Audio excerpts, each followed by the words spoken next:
Market లో invest చేసి మీ డబ్బులు డబుల్ చేసుకోవాలనుకుంటున్నారా? సుందరరామిరెడ్డి గారి లైవ్ సెమినార్ కి అటెండ్ అవ్వండి.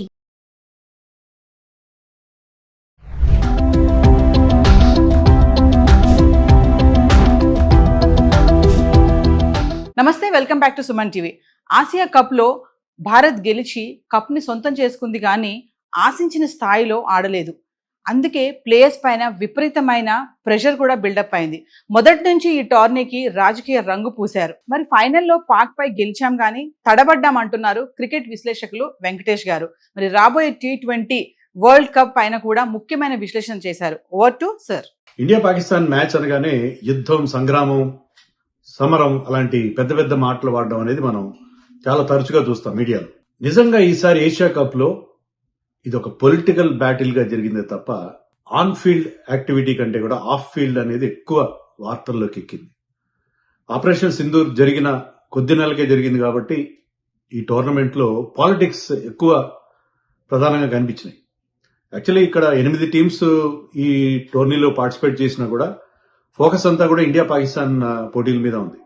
ఎప్పుడు లేనట్టుగా ఏ మల్టీలేటరల్ టోర్నమెంట్ లో లేనట్టుగా ఇండియా పాకిస్తాన్ ఇక్కడ 3 సార్లు తలపడ్డాయి.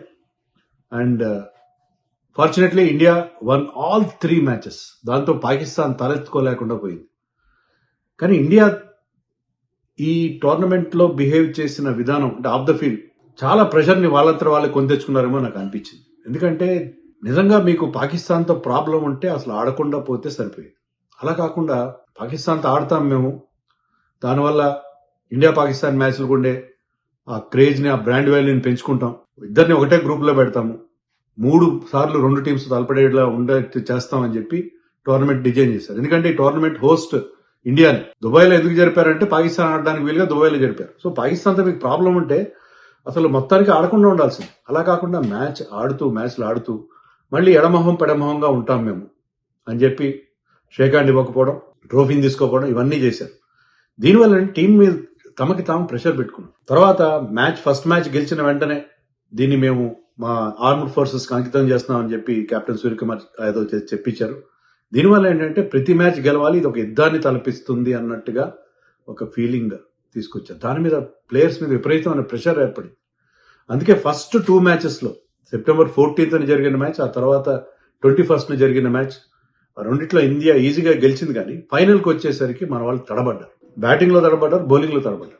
లక్కీగా మన టీంలో ఉన్న డెప్త్, మనకున్న సుపీరియర్ ఎబిలిటీ వల్ల నెట్టుకొచ్చాం. కానీ చాలా చాలా టెన్షన్ తో ఆ మ్యాచ్ గెలిచాం.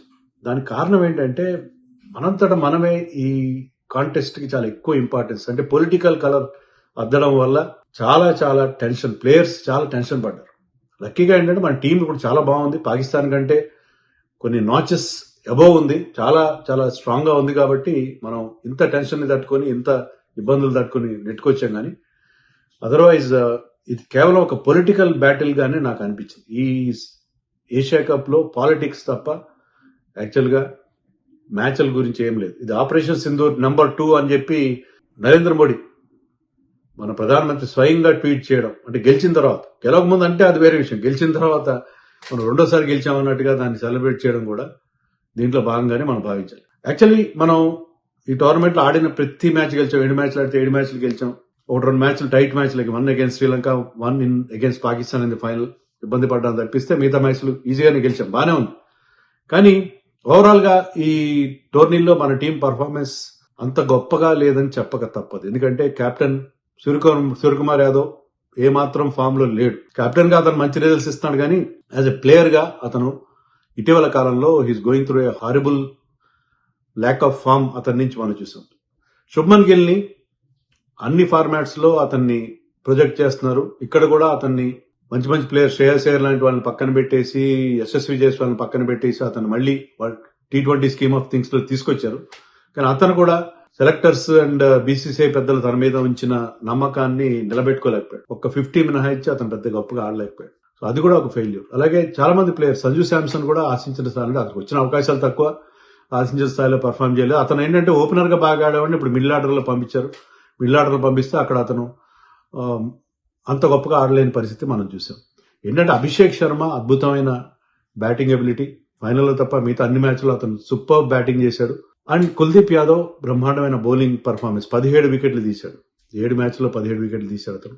వాళ్ళిద్దరి బ్రిలియన్స్ వల్ల మనం గెలిచాం తప్పిస్తే course there are contributions from other players like Hardik Pandya, Varun Chakravarthy, Axar Patel కూడా ఆశించిన స్థాయిలో పర్ఫామ్ చేయలేదు.